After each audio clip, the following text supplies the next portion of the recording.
Na na na na na na na na na na na na na na surfing in the USA. Cowabunga, shakasha, staying straight pitted, my friends. All right, now that we got that really weird intro out of the way, sorry, I feel like that's a new theme for us to kind of just have a very silly sort of introduction so we all can kind of get loose and into the class, because this is not so serious. Why so serious, Batman? All right, rest in peace, Heath Ledger. So there's a point as to why I did a surf imitation, and hopefully I found a cool video for the green screen for it to make more sense. So in today's class, I kind of already gave it away, but let me explain why this is very important. Balance. So in the name of transurfing, right, we have trans, which is transition, transcend, transform, represents all of those type of sort of words or verbs or states. And of course we also have surfing. And this name was actually given to, it just popped to him, okay? So he didn't really necessarily make it up. But the surfing part is really important. Surfing is all about riding the wave of fortune, riding the alternatives, riding the alternatives flow, the flow of life. Surfing is a really interesting sport because it's you and nature. You have some control, but you don't have total control. And that's also what this life is about and what transurfing is about. But we can control the things that we can't control, and we can't control some of the things that we can't control, and now that's okay. And last class we talked about attention, which is really important. And so when you're on the board, it's important to know where you're directing yourself. The second part that's really important, beyond just getting up on a surfboard, if you ever done surfing or watched surfing videos, I did at my dentist's office, because that's what they were playing, you understand that getting on the board is really important, but also balancing on the board is extremely important. And that's what today is all about. It's about balance. But balance ultimately comes down to the law of detachment. And this is what we're going to break down in detail. We're going to break down the law of detachment, or the way that Abraham Hicks refers to it is the law of allowing. This is all about what you do on the everyday, right? In manifestation, you have all of your like exclamation point techniques, which is visualization, your scripting, your mind movie, affirmations, all of that stuff that we'll do and we'll talk about, etc. Although in transurfing it's a little bit different, a little bit more special, a little bit cooler. But as you're going about your day, you have to stay on the board. You have to ride the wave consistently. You can't get knocked off so easily. And we talked about pendulums, how they knock you off, but you also can't knock yourself off as you're being introduced to negative scenarios, things that seem like they might throw you off, but you got to be able to balance yourself as you're riding the wave through every single day life, because everyone gets annoyances, frustrations, things that come up, and it can't sway us too much. We got to stay centered and coordinate. And so there's going to be a few terms that we're going to talk about today, and I just want you to kind of keep in mind. The first one is importance. I don't need to explain this. This is making something important. I don't know what other synonym to use to further define this, but you understand what that means. The other thing that we're gonna keep in mind is excess potential. I think my writing on the whiteboard is getting better. See, you're always improving. You're always improving. And I love that, excess potential. So say if you're balanced and you're supposed to be in the center, excess potential means that you skewed off. You've skewed off. And when you skew off like this, there's a force in life, in the universe, and we call it balancing forces. And balancing forces always brings things into equilibrium. And so we're going to talk about all of this today, and it's in a really exciting class. Again, it's just as important as attention. People don't talk about it that much because it's not that sexy, but I think it's sexy because this is the stuff that's functional, and this is the stuff that works, and this is the stuff that's gonna keep you on the board straight pitted as you're riding the various different waves in life, because there's peaks, there's valleys, and there's also sometimes smooth sailing, but you're chill when you're smooth. You're just like, hanging 10 when it's smooth sailing. But most of life, there's, peaks and valleys, but there's a way of staying balanced and centered and totally chill as you move through this. I also forgot, because I got a little bit excited, there's another word that we're gonna keep in mind, and that's what to do in all of these things, and it's called coordination. This is my bad side to write on. No, it's also good. We're killing it today. I'm feeling good. It's wonderful. Even when you don't feel like doing something, I was feeling like a little bit low energy today. No big deal, but I'm like, let's just pop into it. Let's do a silly, fun intro. And then we're gonna, like I said, that's the surfing term. Have you ever seen that video of like, pitted, that one guy? I don't know. Maybe I'll put it up for a second. Dude, you get the best barrels ever, dude. Just like you pull in and you just get spit right out of them. And you just drop in and just smack the lip. Whoop-ah! Drop down, snap, and then after that, you just drop in, you just ride the barrel and get pitted, so pitted like that. How about we get into class now, okay? First of all, everything in nature is in balance. And when we say nature, I mean the whole shebang, the whole universe is always in balance. Everything in the universe is self-correcting because it's always striving towards balance. And when something goes against the universe's flow, it is always going to take the most energy efficient way to creating equilibrium again, right? Differences in temperature is balanced out by thermal exchange or dynamics. Then you have differences in charge, and that's balanced out by the god of thunder or Zeus, i.e. lightning. Then you have differences in species, and that's balanced out by predator versus prey.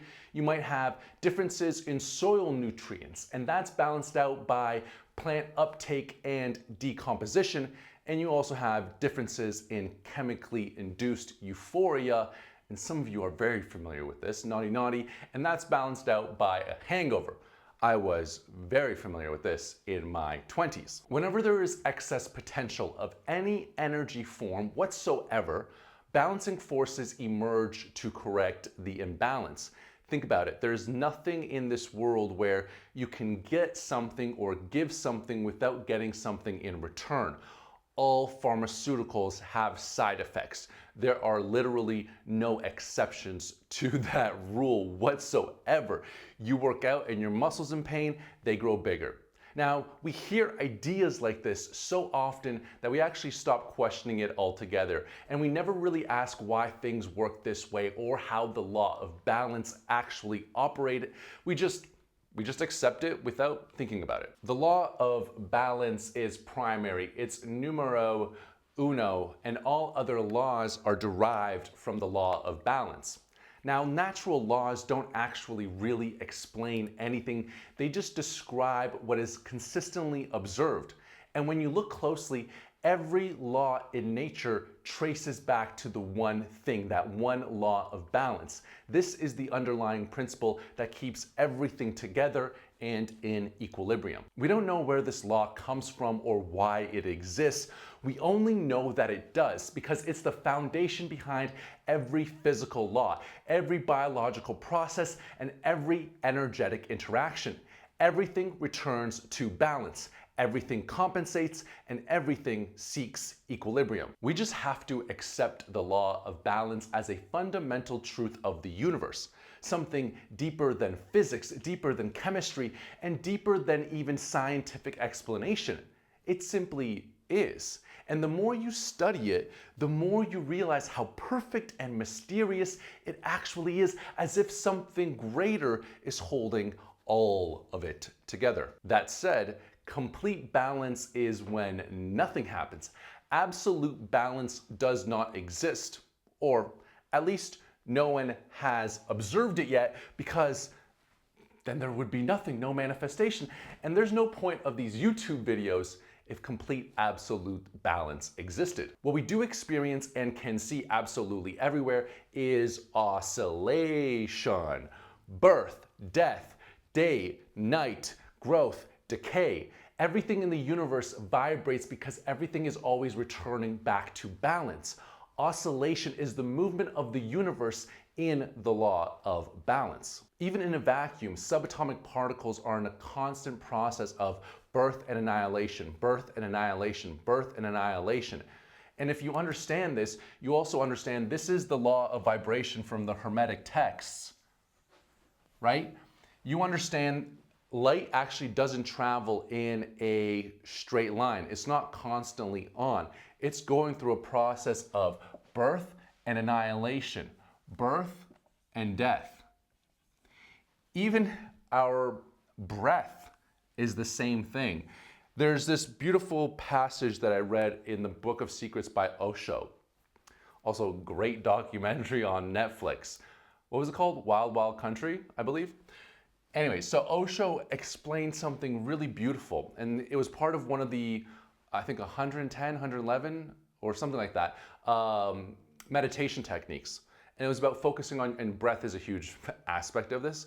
And he was suggesting focusing on the moment when your breath returns, that peak point or the end point, right? So when you breathe in, and then right before the point, kind of before the exhalation, there he calls it a little death. And the same on the exhale. When you breathe out, there's a little death before you come back, before you inhale, because breathing is referred to, breath is referred to as life force, prana, which is a translation of life force. And so when you stop that breathing, when you hit a peak or a valley, that is referred to as a little death. And so I just thought that was a really cool idea that I wanted to share with you guys. So what does this oscillation remind you of?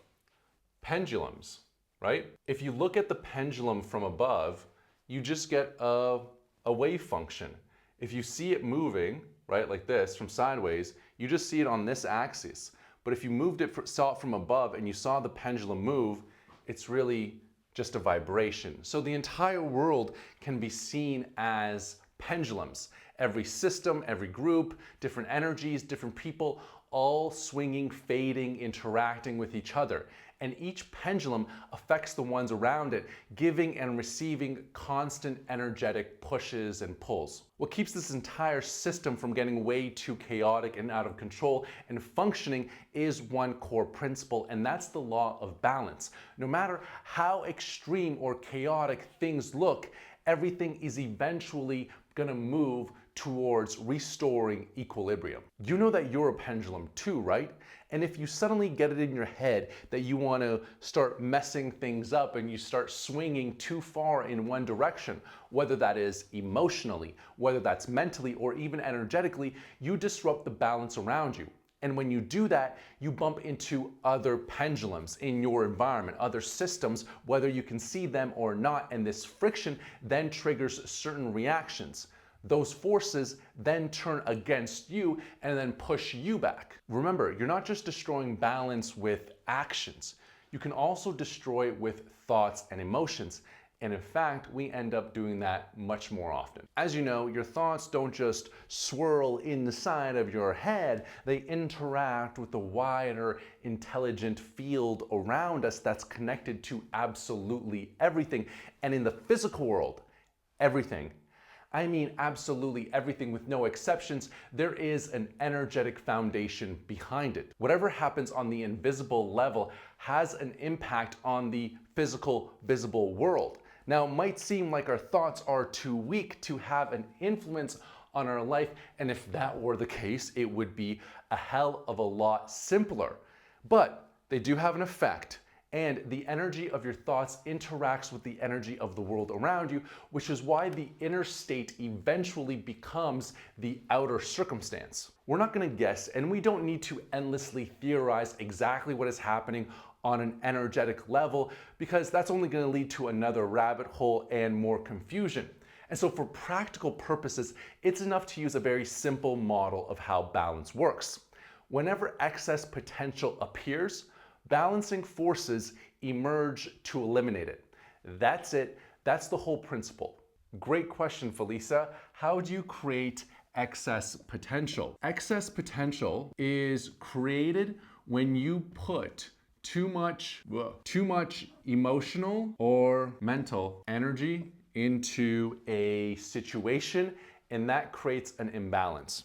So let's say, for example, that, just do a thought exercise with me, that you have a job interview coming up, and this interview is everything to you, right? It's in the location that you want, it'll allow you to move, your best friend works there, it'll give you a great amount of status, it'll look amazing on your resume, and so you obsess over it, you overthink about it, you tense up, you prepare so much, you rehearse every single waking hour of every single day, you check a mirror 100 times before going in, and this importance turns into a crazy amount of inner pressure, right? Knees weak, arms is heavy, palms is sweaty, vomit on his sweat already, mom's spaghetti. You remember that movie? Remember that sick line? Okay, back to the thing. So then you're in the interview, and because you've created so much importance and you've embedded it with so much energy, you've become so tense, and you stumble over your words, you appear nervous, you make small mistakes that normally you wouldn't. And it's because that you've overinflated the situation with so much importance that you've then created excess potential. And that disrupts the natural flow of things. They can see right through that. And once that balance is disturbed, the results tend to swing in the opposite direction of what you wanted. And that happens with absolutely everything. Let's do a thought exercise to help drive this idea a little bit further. In scenario A, you're standing at home in your living room in a comfy chair, all's good. You're feeling safe, cozy, you're watching this cool man on your computer, and you're learning a bunch of things. Everything is peaceful and in harmony in the world. In another scenario, you are standing at the edge of an extremely high precipice. You've got 10 toes dangling over the edge. All of a sudden you got vertigo, your breath gets shortened, and you have fear. This fear is now an emotional charge that enters the field and creates excess potential. Now it invites balancing forces into the room, over the edge, where you are on the cliff. And you're gonna feel two strange forces. One is this feeling to step backwards in order to go back into safety and eliminate the fear. Another force that you're gonna feel is that you might sort of fall. Now, these aren't mystical forces, they are balancing forces that wanna remove the excess potential of fear. This excess potential must be neutralized one way or another, either by pulling you away or by knocking you off. This sensation that you're feeling of the tug backwards or the push forwards is simply the physical experiences of balancing forces trying to come in and restore equilibrium to the excess potential that you created with the emotion of fear. This may sound grim, but life has no meaning, okay?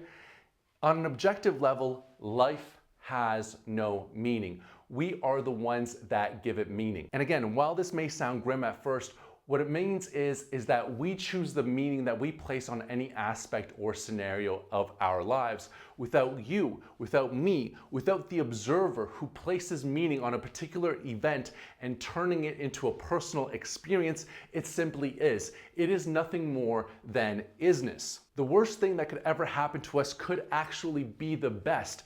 A current heartbreak could mean making space for finding your soulmate. Also, could your soulmate really ever break your heart? So to some, again, this is grim, but to me, it's very empowering because that means that we can declare any event to mean something that we prefer that then shifts the energetic field or trajectory in the direction of our desired reality. Let's take this idea further. On the level of energy, everything in the physical world is neutral. All objects, all situations are equal in their basic nature. It's we and the meaning that we bring to things that then decide if it's good or bad, if it's attractive or ugly, if it's simple or complicated, if it's positive or negative. All the labels, emotions, and interpretations come from us, not from the objects themselves. And so, in other words, nothing in the world carries inherent importance or qualities. We are the ones who project these qualities onto it. That being said, simply judging something does not disturb the energetic balance. You could say sitting at home is safe and standing at the edge of a cliff is dangerous, and nothing happens because you are calm. You're not emotionally charged. The assessment itself is neutral. Imbalance only appears when you give that assessment too much importance, and then you become overly worried, fearful, or tense, and emotionally invested. That excess emotional weight is what creates the excess potential. And this comes back to the idea that it's the emotions that charge thoughts. Thoughts on their own are relatively neutral, but when we charge them up with emotion, that's what gives them their strength. Importance actually distorts reality. When you give something too much importance, you stop seeing it for what it actually is. If you worship something, you imagine that it's far more special than it actually is. When you hate something, you exaggerate how bad it is. When you fear something, you blow its danger out of proportion. In these cases, you're projecting qualities onto the situation that don't actually exist. That exaggeration creates excess potential, an energetic imbalance that's caused by your inflated emotions. And whenever excess potential appears, balance forces step in to neutralize it and restore equilibrium. When we judge something, we're actually distorting reality. We either say something is way worse than it is, or it's way better than it is. But this distortion, this thought is just a thought, right? It doesn't really change anything. We haven't charged it with anything, but we charge the thing, the scenario, the event, the person with emotion when we bring a lot of importance with it, when we give it a high negative or positive assessment. When you say this rock is really bad and that's really important to me, this rock is extremely dangerous, it could hurt you, that charges it with emotion. So here's your main takeaway when it comes to this. It doesn't matter if you judge something, right? Whether it's positive or negative.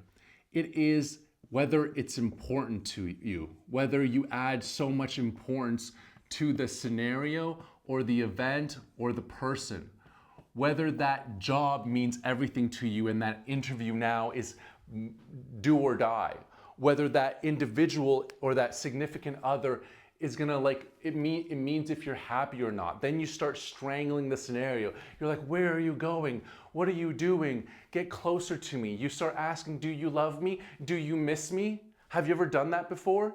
That's because you cling on to the relationship and you think it's so important to you and you can't be happy without that person.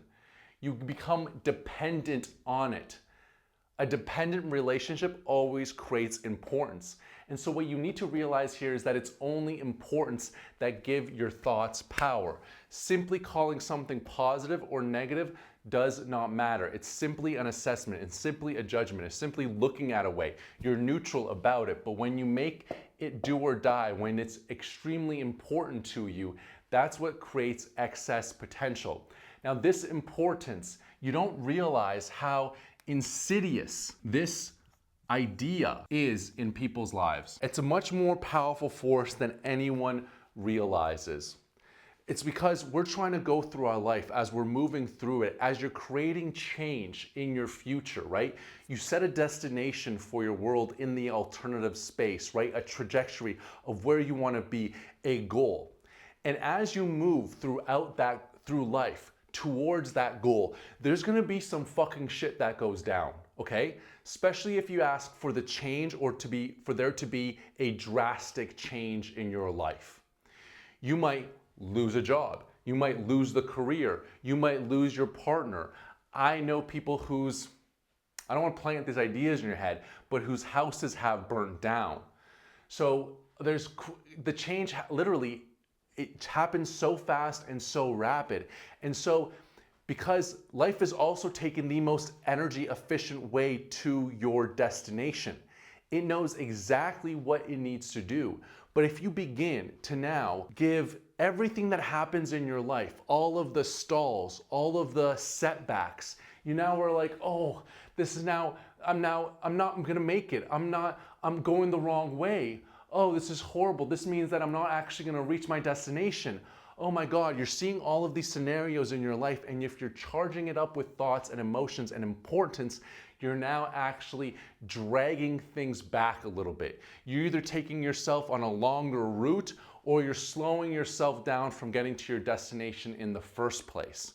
And reducing importance, it's what keeps us balanced on the board.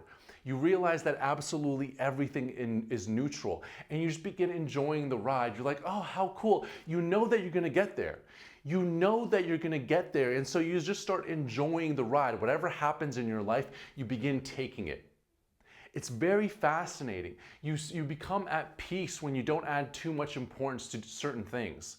And you don't ride the highs and you don't ride the lows. You stay neutral. When you stay neutral, everything kind of becomes balanced and you move much quicker towards your goal. You don't take yourself too seriously. You don't take what you're about to do so seriously. When it comes to your work, right? People have this idea, and this is something I had to work on. You work yourself to death. You put in all of your effort into your work, and all of your values of other friends or families or hobbies or just rest and relaxation kind of go to the wayside. And what this is going to create some sort of burnout or some sort of illness that is going to ask you to stop and chill out. It only makes sense for you to work exorbitantly, excessively at something when it's something that goes after your true goal, the thing that is your mission in life that actually feeds you in return. When you do it, it feeds you, it energizes you. You get to pour yourself into it, but then it pours itself back into you. In other cases, a little bit of effort, obviously, when you're doing some work is a good thing. But to pour yourself into your work when it only drains you you have to balance that out in some sort of way. And when people don't, that's when they experience burnout, that's when they experience illness, because they're being asked to rest. And so that's why the idea of importance is so incredibly important. And because importance is so incredibly important, let's continue to talk about it. Now, there is two different forms of importance. There's inner importance and there is outer importance. You can kind of surmise what we're going with here.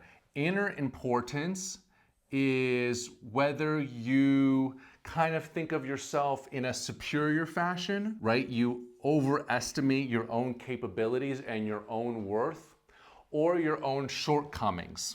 And so you kind of have an inferiority of sorts. Outer importance is when you place too much meaning on a particular object or an event. Object meaning also a person, although people aren't objects, okay? For example, now Zeland, before I do the example, Zeland says that the feeling of inner importance is much easier to deal with than outer importance. And at the beginning, I took him at face value, but as I went through this work personally and also dealing with my own, with my members of my community, I actually found it to not undermine the gravity of inner importance. Not in terms of superiority, but mostly, and I haven't really dealt with people who are like, you know, their ego is so inflated, because you see less of that, so that doesn't really matter.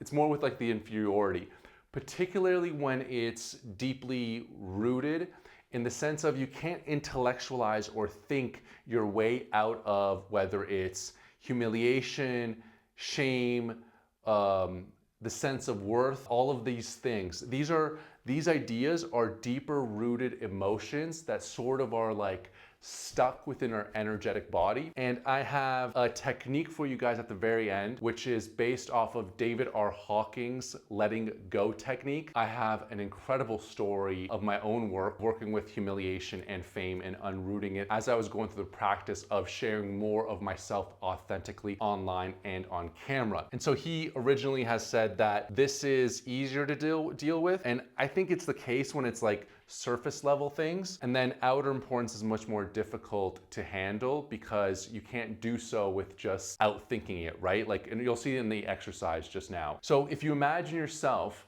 that you have to walk along a plank, right? And in one scenario, we're back in our room and you're walking on the plank on the floor. Nothing honestly could be easier. You could like dance across that thing and like never make a slip up or whatever. But you put that between two skyscrapers above and you try and like, you could barely even step on that thing, right? Like it's now very important for you not to fall off because you're gonna die. And so it makes it much more difficult. Your ability to traverse across is the technicality of it is increased substantially, and you have to go through breathing exercise, visualization exercise. You have to go through years of practice to be able to, you have to hold a huge ass bar in your hands. It becomes much more difficult, and the only way that Zeland says that we can overcome or eliminate outer importance is to get a safety net of some sort. So in this case, a safety net of walking across a plank across two skyscrapers is a literal safety net. But in other cases in your life, for example, say you wanted to leave your job, you wouldn't do so, and in order to pursue your career in like entrepreneurship or whatever, or start a business, you wouldn't want to do so without having some sort of safety net,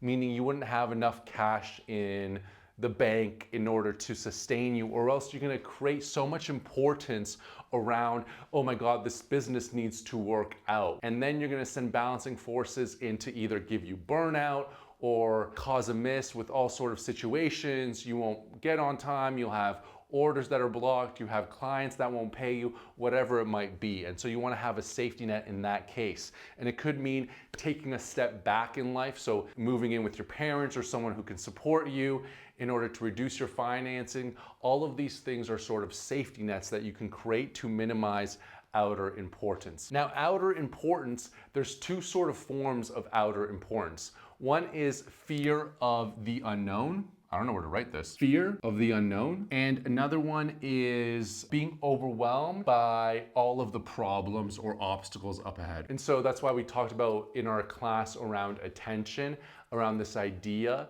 that there are no mountains. The mountain is built out of importance. And if you have to look up to the destination of from where you are today to where you want to get to, you can see the whole path that needs to take there.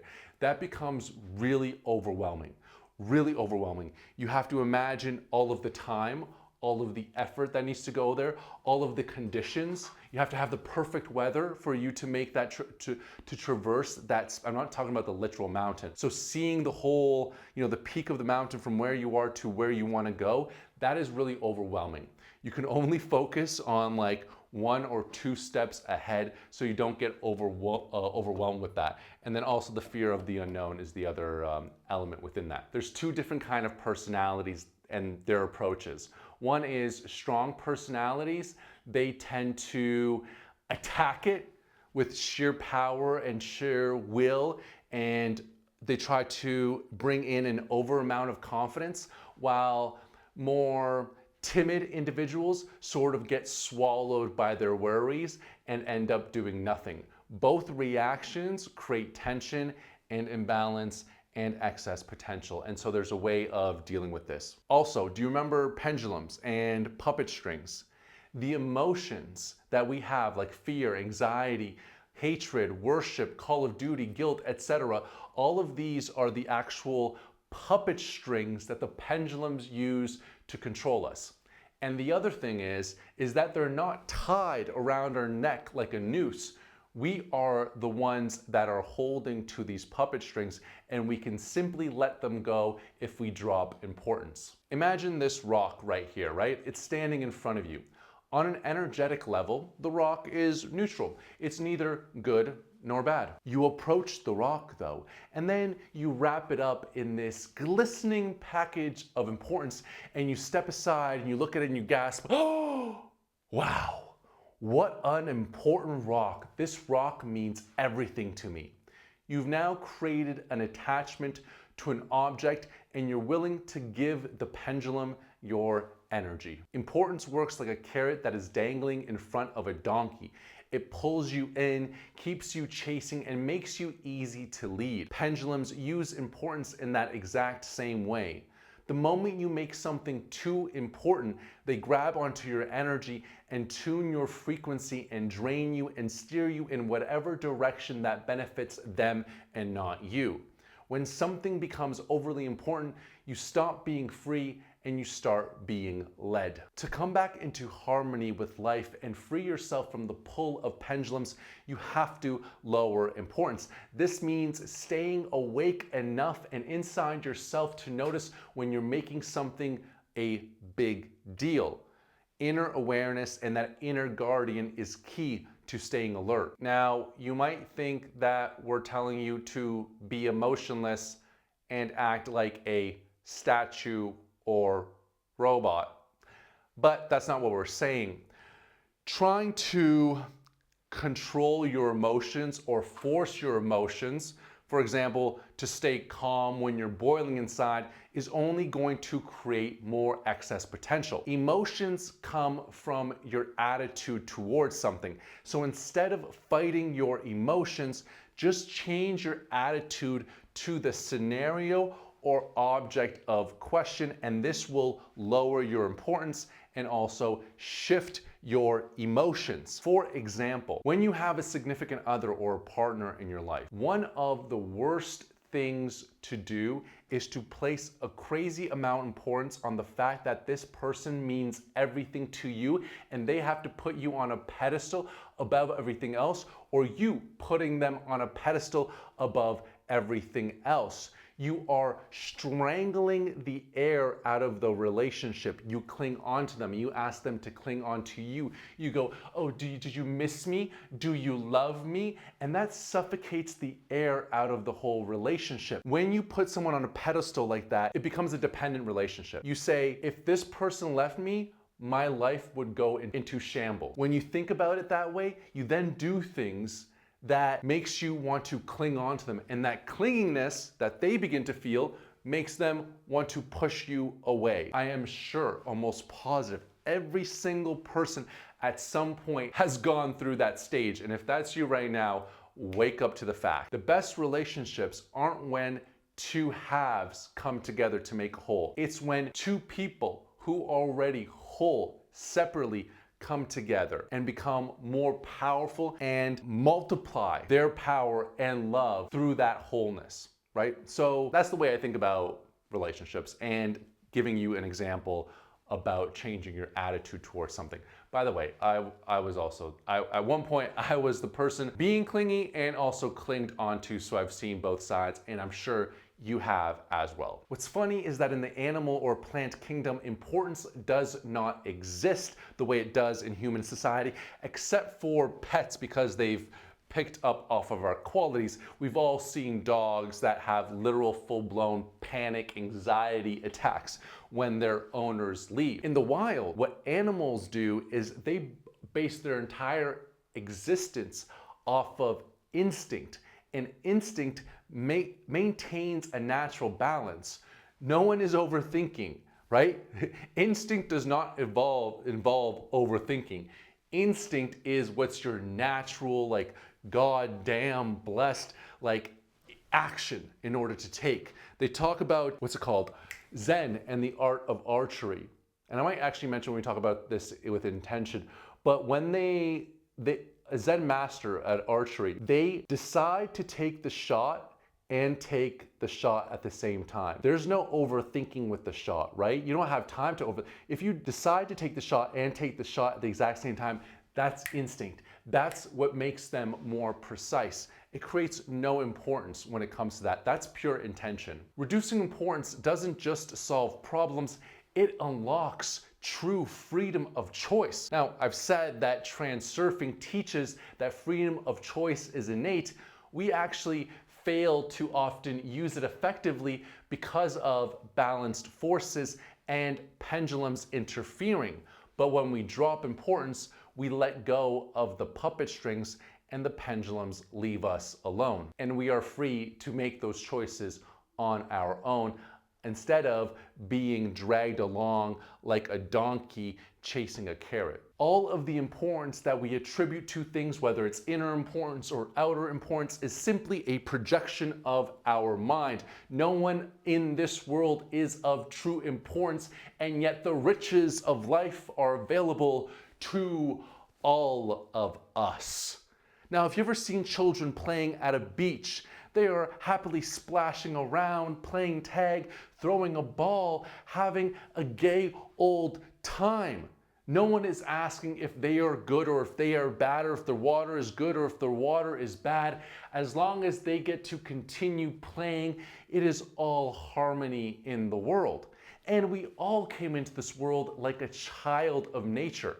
If a person maintains a state of harmony, the best that life has to offer will be available to them. But as soon as a person begins to project importance, problems will arise. People do not realize how much of their problems are actually projections of their mind because they cannot see the connection. They think that their world is hostile, that it's unfair, and that things are stacked against them. And they start believing to get what they want becomes exorbitantly difficult and it is out of their reach. But the real obstacle in life is the artificial importance that we attach to things. This inflated importance is what creates imbalance, and that imbalance is what creates the majority of our problems. We might not have convinced you of this just yet, and that's okay because we've got a little bit more to go. Before we continue, I want to take a little bit of a side quest and talk about a particular emotion that affects a lot of people. If you feel like life is punishing you, or that manipulators are particularly attracted to you, you are likely harboring guilt. Also, if you are a Catholic mother or a child of a Catholic mother, the church really loved to instill guilt in you. I want you to go through a thought exercise with me. I want you to imagine that you're in an orange jumpsuit, or if you prefer more traditional wear, a black and white jumpsuit. Yes, you are the defendant. And as a defendant of a particular crime, you walk into a courtroom, right? And you get up to the defendant's seat. Before anyone even has a chance to speak, you yell, "Guilty." And all of a sudden, the judge goes, "Guilty." The jury goes, "Guilty." The bailiff even goes, "Guilty, guilty." Everyone in the courtroom, "Guilty, guilty." The media, they're snapping pictures, "Guilty, guilty." You look to your lawyer for a little bit of relief, and he's in your face and he's going, "Guilty, guilty, guilty." And everyone is yelling guilty. But no one's even asked you a question. You walked into the courtroom yourself. You are the one who declared guilty. And because you validated yourself as guilty, life in the world and everyone in it has no choice but to also validate your guilt and punish you because of it. That's what guilt does. It turns you into your own prosecutor, judge, and jury, and because reality is a mirror, once you declare guilt, the world has to oblige to the law of balance.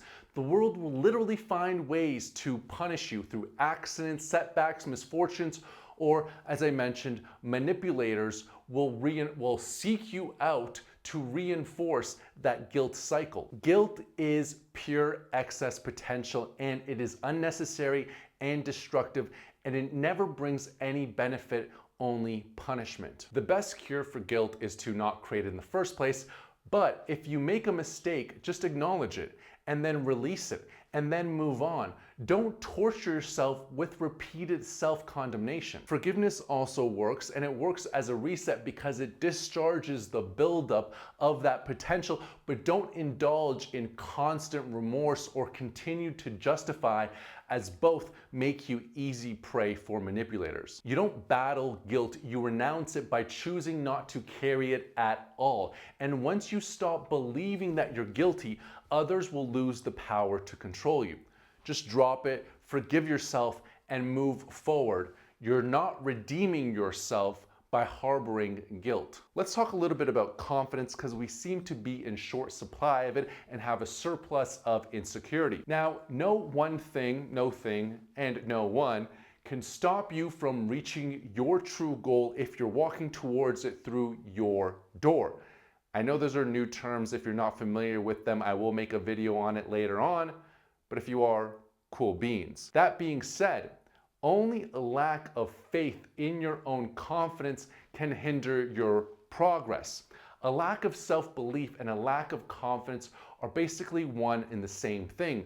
Both undermine the effectiveness of manifesting your purpose. When you don't believe in yourself, almost nothing goes smoothly. Trying too hard to be perfect only makes things worse.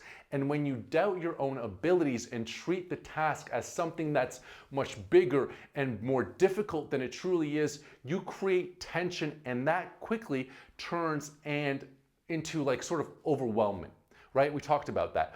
Outer importance makes the goal feel heavy and tiring, and inner importance makes you feel small and unsure, and together they create insecurity that blocks your progress. Insecurity creates a vicious cycle. The more importance and desire that you put on something, the more insecure you feel. That insecurity makes you tighten up and over control yourself and build tension. That tension increases anxiety and panic, which makes your fears more likely to happen. If you add guilt on top of that, everything feels like a constant uphill battle, and it becomes very easy to fail. Why do we need confidence?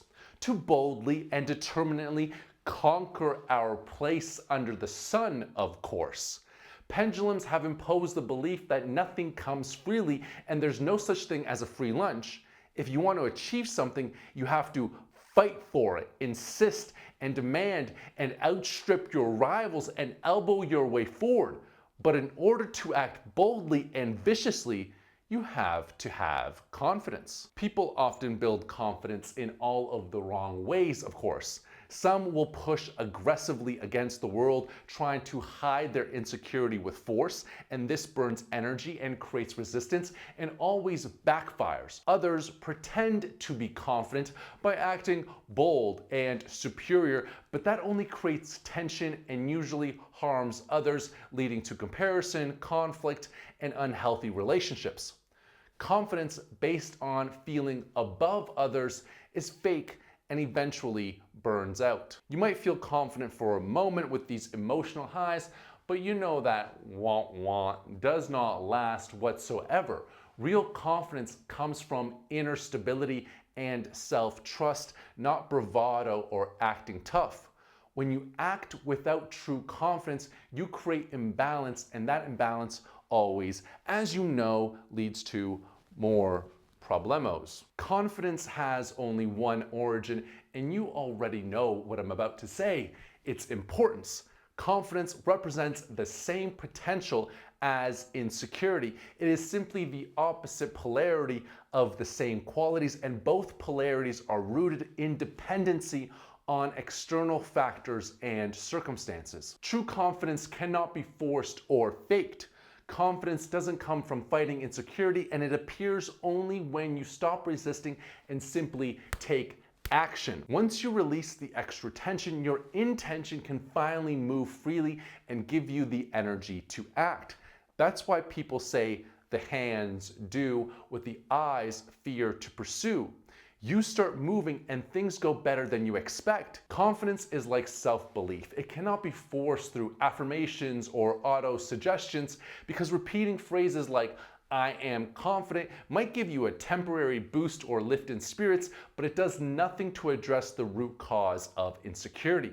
It's like treating the symptom without addressing the actual illness itself. Confidence isn't something you can find, force, or maintain artificially. You might wake up one day and declare, "That's it. I am now confident. Nothing can shake my self-confidence. I am as solid as the rock." And for a short time, you may feel a boost. However, life has its challenges, and it's often triggered by pendulums, and it will inevitably test you.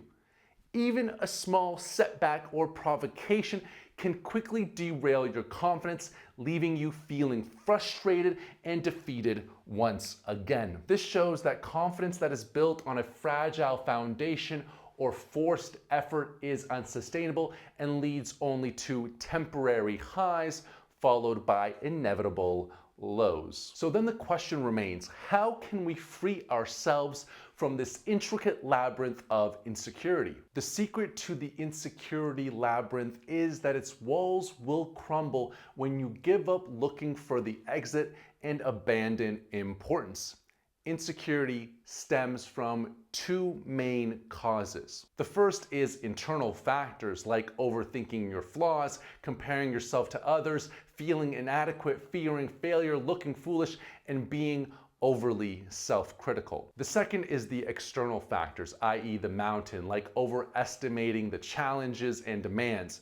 This leads to fear of not measuring up and feeling insignificant in the larger world, or just being overwhelmed with reality itself. When you release the weight of these internal and external pressures, the walls of the labyrinth naturally crumble, freeing you from the trap of insecurity. Confidence is built on excess potential and dependent relationships. It often takes the form of these affirmations like, I am determined, I am resolute, I am unshakable, I am better than everyone else, nothing can stop me, I overcome all obstacles, I am stronger and braver than the rest. Yet this confidence is merely a temporary energy imbalance. It's just the opposite energy of insecurity, and both states drain energy. Balanced forces will inevitably neutralize this excess, making the pursuit of confidence as futile as chasing a happiness that always seems just slightly out of reach. True stability comes from not forcing confidence, but from letting go of its importance. Stop fighting for self-worth. Trying to prove your value always backfires. It either inflates you into fake confidence or sinks you deeper into doubt. We have to drop the struggle completely. When you stop trying to convince yourself or others, your energy relaxes and the excess potential disappears, and people naturally begin treating you with more respect. You don't need to fix anything, just step out of the battle, and that's the paradox. When you stop chasing self-worth, your worth becomes obvious, both to you and everyone else around you. And so we have successfully broken through another false belief. But how do we manage our world without confidence? Well, transurfing offers another alternative: coordination. As you know, the world is constructed on the principle of dualism, and in Hermeticism, this is referred to as the principle of polarity, where everything has an opposite. You have either a full glass or an empty glass. You have light and dark. You have confident or insecure, you have positive or negative, etc. And every event has two potential outcomes, one that is favorable and one that is unfavorable. Your response determines which path you take. If you choose to see the event as positive, then you align with the favorable outcome. But if you default to negativity and dissatisfaction, you shift on the unfavorable path. You don't need confidence or faith, you need coordination. Here's what coordination means, and the reason we call it coordination is because you're balancing various different things. You're balancing, in this case, 3 different things, but we'll simplify it for you. I just want to give you the more detailed breakdown. And going back to our surfing analogy, coordination is simply juggling the various different factors that comes to surfing, whether it's the movement of the wave, where your feet are placed, your balance within that, etc. And it's the same in this case. And so for the first factor in coordination, it's all about taking pleasure in thinking about the goal as if it's already been achieved. Number 2, it's letting go the grip of control over the script and going with the flow. And number 3, you're helping it along with the oar of pure intention. Pure intention means action without importance.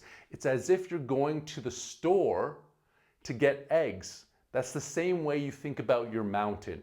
It's no much more graver or overwhelmed with challenges than simply going to the store to get eggs. You remove all importance around it. This is totally different than blind faith in success. Where there is faith, particularly blind faith, there's always room for doubt. It is the forced potential of importance that blinds. And when you go with the flow in a conscious, aware sort of state, everything falls into place without excessive effort. I gave you the breakdown of coordination and the 3 balls that you need to sort of juggle, and people usually miss that, especially when they're going through the book. I just wanted you to know it, what it means, but I'm going to give you now the simplified version of coordination, and this is what you need to keep in mind. You don't need to memorize this sentence. It's a lot simpler than this, but again, I like to go into depths. So, the definition of coordination is the ability to remain calm and lucid in any situation by holding the intention that everything is unfolding in your favor regardless of appearances. This is the if you had to define it, it's this.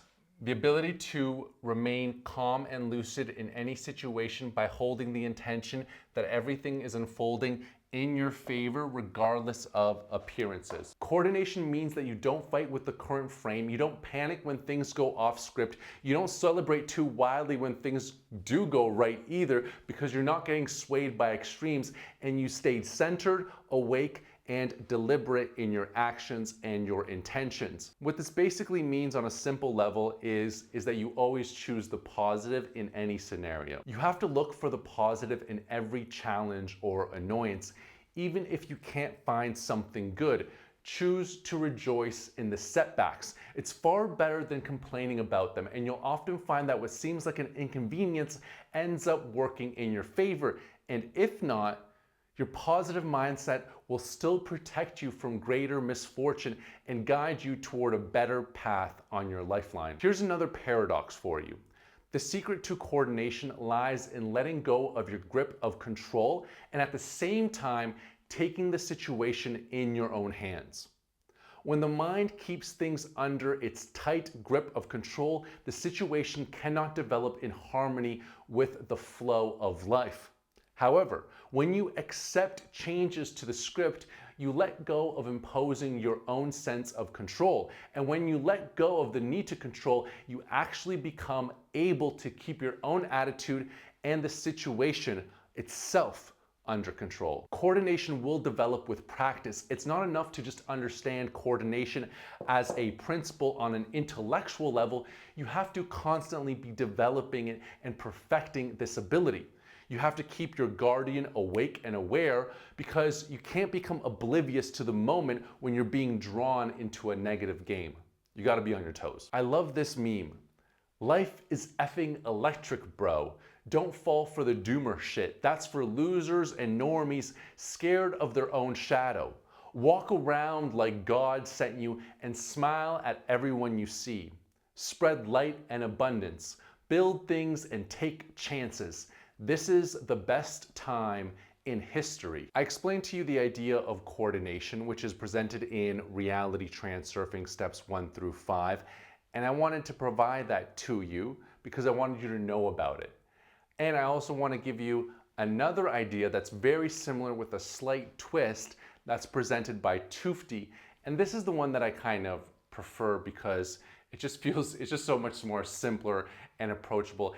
And I just like the mental shift that it helps me to make. Again, we start with this idea that reality is dual.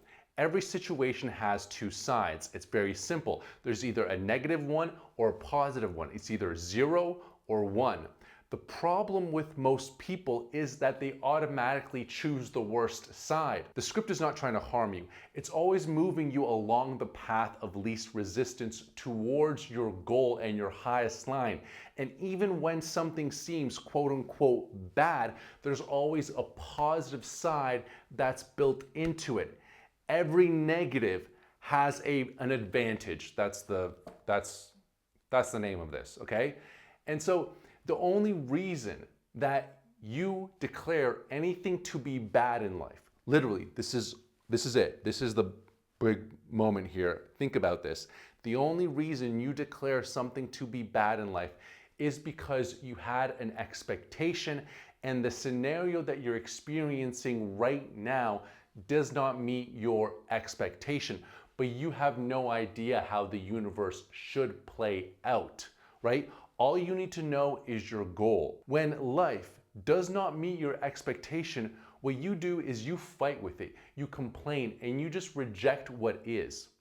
This non-acceptance is what distorts the script and makes reality feel heavier, harsher, and more chaotic than ever before. When you resist what is, you shift to the worst side of this duality.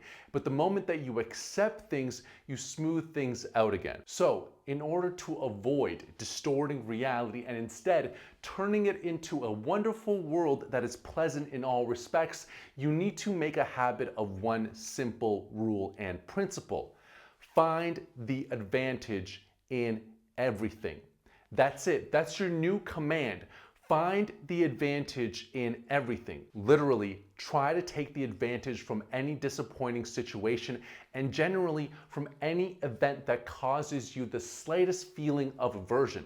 Set yourself the goal of reaping the benefit. Find the advantage in everything, even the stuff that really sucks and feels like the end of the world. Reality is dual in nature. Where there is black, there you will also find white. Every situation contains both dark and light. If you focus on what's wrong, you lock into the wrong film roll. If you seek the advantage instead, even the tiniest little one, you skip to the version of reality where the advantage actually exists. No need for analysis paralysis, just ask yourself, what might be the advantage in this? And if nothing comes, accept it anyways. That alone will shift you off the track of doom. Say, for example, you get sick. Instead of declaring, oh fuck, life is punishing me, how did I manifest my own sickness? Instead of playing the sickness game, you play the healing game. Wow, I am really grateful that this was revealed to me. Now that I'm aware of this, I actually can fix it. Because your health issues don't just happen randomly overnight. Those symptoms appear maybe instantaneously, but that thing has been building up over various weeks, months, or even years of certain habits or environmental factors. You will see for yourself in scenarios like that, when you call out the advantage and look for it and act on it, you will feel the energy just completely dissipating from you and turning from negative into positive, and a sense of relief like, wow, now I have the opportunity to heal. How exciting. Here are 5 simple steps for not ruining your life and using the advantage method. First, you have to catch yourself reacting. You know the signs. You might have irritation, resistance, an urge to correct someone or scream into the pillow, etc. Then, wake up. I see myself, I see reality. That's your sort of reset button. Then you need to ask, what might the advantage be in this? If the answer comes, accept it, lean into it, milk it, use it. If there is no answer, then accept the situation anyways. And yes, even if it feels dumb or unfair, especially then. Anytime that you're faced with a negative scenario, simply declare advantage, look for the advantage, and then lean into it. Take that action. And if you can't see the advantage, simply declare it as an advantage, and this somehow will turn out in your best interest and move within or from that posture. Say, for example, you face public criticism or negative feedback. And I know that's pretty tough. You can go, oh, advantage, and take that as a chance to, one, you could build resilience. This is what I need. I need to build a tougher skin. This is necessary for me. Or you could refine your ideas and skills. Maybe people didn't understand you. Or you could take it as constructive input. Say you were working on a startup and you didn't get that investment or financial backing or a loan. This happened to me. And you could go in a few different ways in this case. Call the advantage, and that might mean that you need to find more creative solutions. It might be be the advantage that you now get to have more equity within your own company. It could be of the advantage that your company fails faster because you were never meant to work on it, and it was never meant to be your thing in the first place because you were following false goals and going through false doors. There's always an advantage in a breakup. It could be that motivation that you need to fucking hit the gym and get in exceptional shape and see the body that you could have always had. It could be the space that you need to properly work on yourself and reflect on your relationship and learn not to be dependent on other people and give you more liberty and understand the pleasure of your own company. There's an advantage in absolutely everything. You could miss your plane and then you can call the advantage that you might need to spend an extra day in that city and walk the streets and maybe say hi to people. And you know what? You might find a French girl that is really cute and you can kiss by a cafe or underneath the Eiffel Tower. You have no idea where life can lead. There's always an advantage in every scenario. So that's the advantage method. That's the one I love to use. It's much more simpler than considering the coordination where you have to think about all the three things. And it's a little bit different than just thinking, oh, okay, there's a positive side to it. Advantage asks for you to take a little bit more action into it. Really consciously look at any negative scenario. There's actually something that's going to propel you in a positive direction. Okay? So that's the one I love to use. That's the one to give to you. And now we're going to talk about letting go. The battery died on me, so I'm going to use this as an advantage to start over and explain this even in a better way. Okay, so now we're talking about letting go, this exorbitantly powerful technique. So I got this from David R. Hawkins, who's an enlightened being who went through his own spiritual enlightenment utilizing the letting go technique. Now, I'm going to also explain this, not only the technique, but also my experience. But before I do that, I'm going to paint a little bit of reasoning and logic as to why it's so incredibly important and powerful. So all manifestation can be broken down at the end of the day, first principles, broken down into two categories, no matter what it is. It can be either imagine or release, i.e., addition or subtraction. So under the imagine category, you have things like visualization, you have things like scripting, affirmations, intention setting, you could even say gratitude, etc. Release is one thing, it's letting go. I mean, you could also say forgiveness. The entire Christian religion, the real one, is based off of forgiveness. The Course in Miracles is based off of forgiveness. You have even Ho'oponopono is another thing, but that's just like a phrase, but you have to feel it, etc. Whatever. Basically, it's just release. It's just one thing. It's one thing. And the reason why most of all manifestation, people who talk about manifestation, focus on this side. But in this side, you're just adding things on. But if you have certain emotions that are rooted inside of you, and have taken hold, whether that's humiliation, whether that's shame, whether that's guilt, whether that's a feeling of inferiority, it's almost useless to pile on anything good on top of shit, right? You don't build your house on sand. And here's another thing. I want you to imagine this whiteboard as the sky. And in the sky, there is the sun. And the sun represents the abundant love, light of God and goodness and joy and everything that is wonderful and divine in all of the world and humanity and the universe and etc. Blah, blah, blah, blah, blah, blah. You know what I mean. But as you move through life, there are storms that come in. This doesn't affect the sky.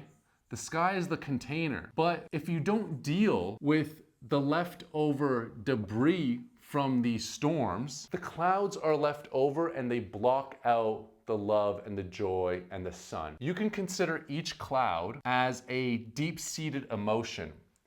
And with each deep-seated emotion comes thousands of associated thoughts. So if you're able to delete a cloud out of the sky, you also delete all of those associated thoughts, right? Letting go helps you delete all of these clouds from the sky, and you're left with the beauty and joy that naturally is always emanating towards us. This is always here. Storms do not delete the sun away. It just blocks it from reaching us.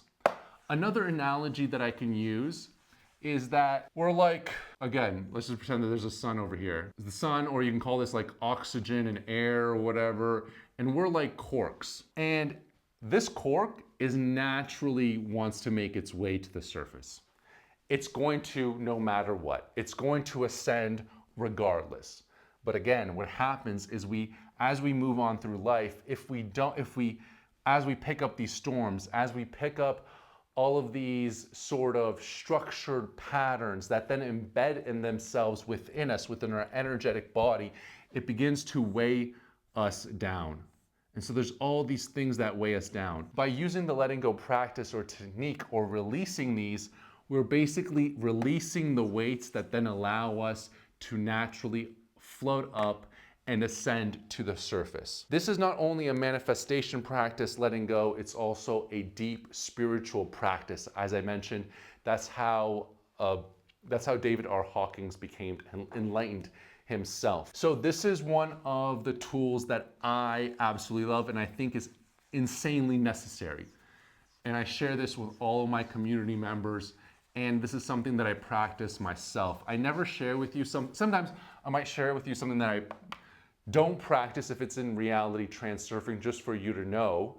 But most of the stuff that I'm really hyped up about, this is stuff that I practice myself and I put it into work. The reason why, even like ayahuasca, the reason why the Amazonian tribes and the members in there who work with ayahuasca, why they're so emotionally stable, is ayahuasca, they refer to it as a cleanse. Right? When you're vomiting into a bucket as you're getting visited by spirits or whatever, that's a purge, that's a physical manifestation of an emotional purge and energy leaving your body. Now here's the thing with letting go. Most people think that letting go can be like venting, or you might have seen videos of people like in a forest, like smashing and yelling like sticks and like... Right now, I feel! What do you feel?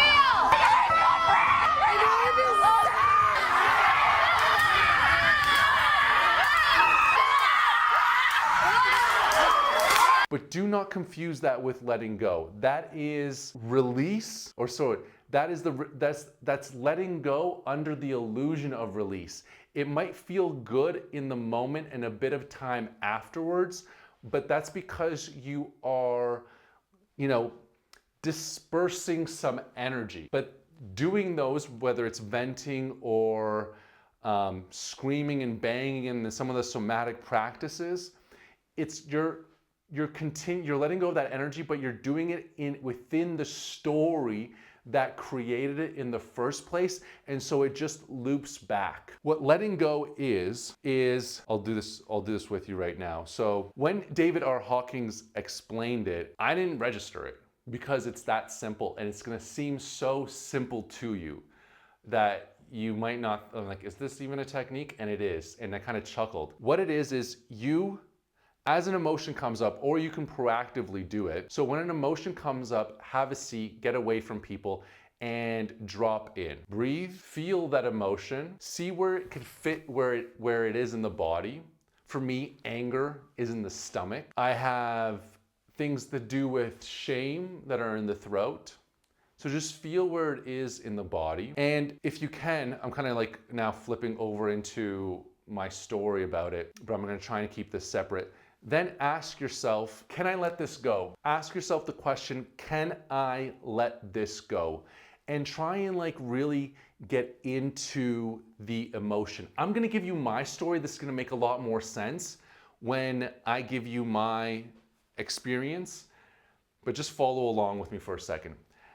Then the next question that you want to ask yourself is, can I allow it? Can I allow this emotion? And you say yes.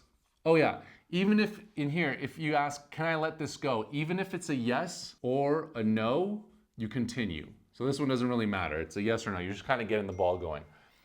Then you ask, can I allow this emotion? And then of course you want to continue, say yes. Then you ask yourself, can I let this go? And you really feel into this. When you ask these questions, you really feel into it. You're like, yes, I have to allow this emotion of shame because I have to continue to, share my message with the world. I have a mission. It's okay if this emotion stays. Then you ask, can I let this go? And if you're really ready to let it go, then you go the fourth question and you go, when can I let it go?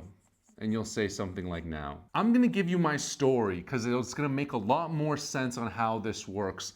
And it made sense only when I went through it. So I've been working on expressing myself more authentically, more raw from the guttural place to speak with power and have power speak through me. And I've been making great strides. First, showing up is wonderful. You're showing up naked to the altar, but then I found myself being performative and scriptive, etc. And I work with my dreams a lot. I have a journal by my bed. I remember my dreams at least like almost every single night, and then I journal them as soon as I wake up, whether it's in the middle of the night or whatever.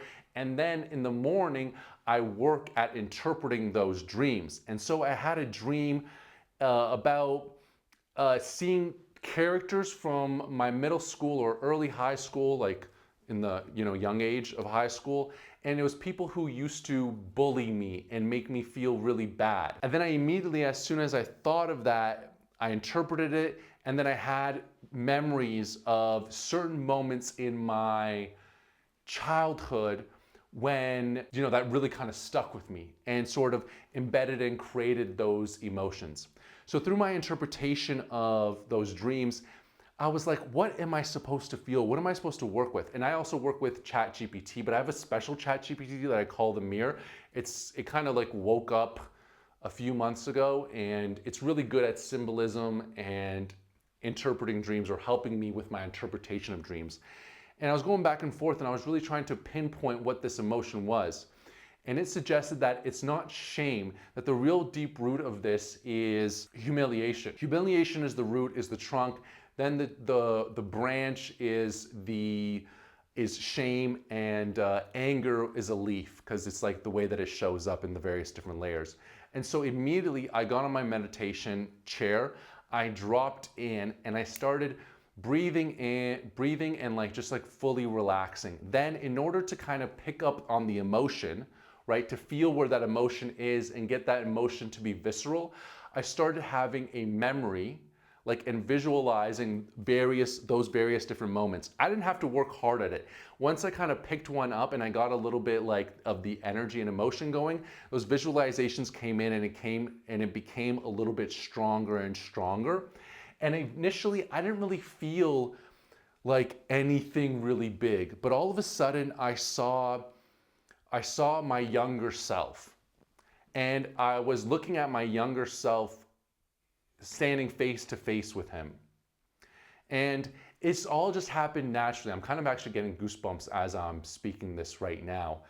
I gave him a big hug, and I brought him close into me.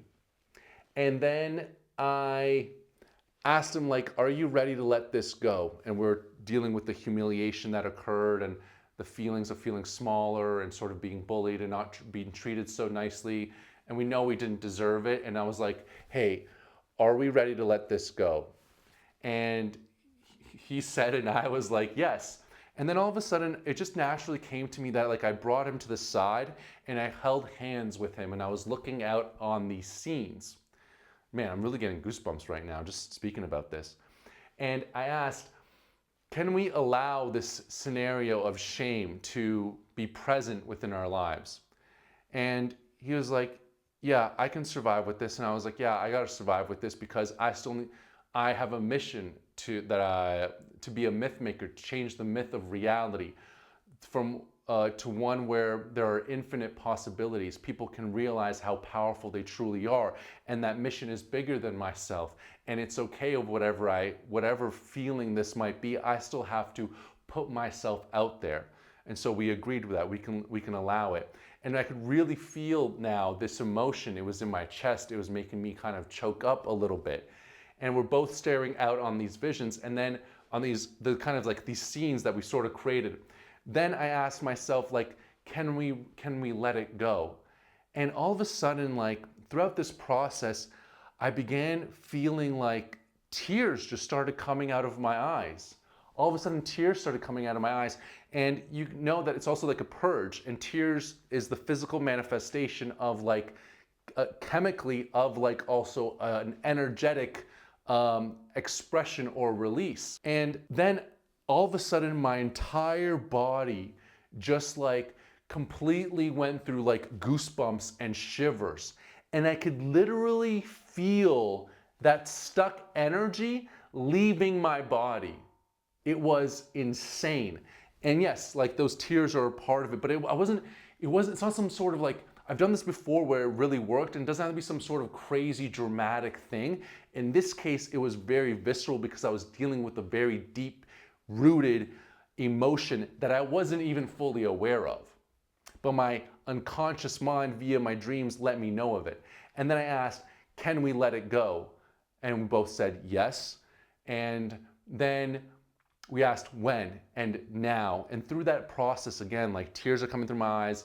I'm feeling these crazy goosebumps and like energy literally dissipating him.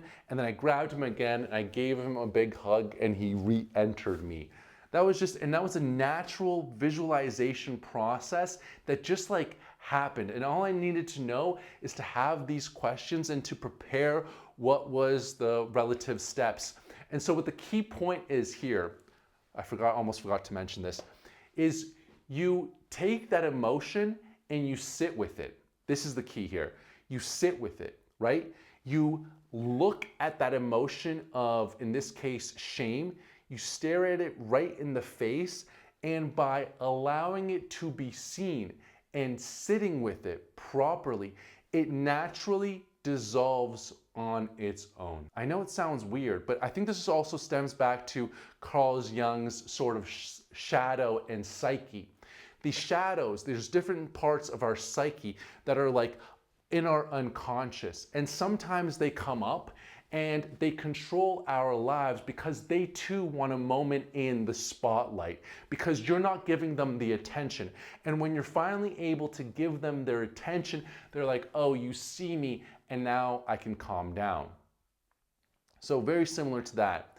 And literally, after I got out of the chair, I felt so incredibly light and energetic. And honestly, I moved with less shame, with less humiliation. I was able to be more of myself. There's a physical manifestation of releasing those emotions. And I stopped having like, literally, like we talked about those 1,000 thoughts. I stopped having thousands of thoughts of like, oh, what people are gonna think of me, etc. And I can just move and speak more freely. That was an incredible experience. Again, I want to reiterate, because I didn't feel like I gave it enough of awareness on the fact of when you have that emotion that's going to come up and you know what it is, you stare at it in the face. You allow it in your body. When you say, can I allow this? You allow it in your body. You allow it for the presence to be there. You don't resist it. Oh no. Humiliation. Oh no. Don't think about this. No, you sit with it. You allow it. You allow the uncomfortable experience to occur. And by that emotion being seen and brought into the light, it then dissolves on its own. And so now you can see the difference between venting about something and actually the process of letting go or release. So that is letting go. I'm going to continue this practice for all my life, for as long as I have deep, I'm sure there's much more. And so I hope it's as valuable for you as well. And if you want any more information, there's a book that David R. Hawkins wrote called Letting Go that was really good, and I highly recommend it. All right, everyone, thank you so much for another amazing class. That was balance. Na na na na na na na na na. Surfing in the USA. Ah. That was also a very long recording for me, but we did it, baby. Yeah. Thank you so much, guys, for being here. I absolutely love you all. I really appreciate all of the comments and love that you send. And we're just getting started on this journey, so there is so much more to come, baby. And the next class, I think we're gonna do intention. But intention like you've never heard it before. Most people don't fully understand, most people, like 99.9% of people, don't understand what intention really is. They think that it's like you scribbling on a piece of paper and then throwing it in the fire and be like on a full moon and be like, this is my intention. But that's not what it is. It is the action of the fucking observer within. It is the unfathomable power that rules the world. All of mysticism in terms of like magic, telekinesis, all of that craziness stuff of like bending reality is intention. And so that's going to be next class, and it's gonna be fucking awesome, baby. So now we got the functional stuff out of the way. Now we're getting into the real sexy stuff, the ones that we all love. But this stuff is also extremely important. It's the foundation, and it can be very sexy. We made it sexy. Me and you, I'm blabbering on, and we got to cut this thing off. So thank you guys. I love you. Mwah.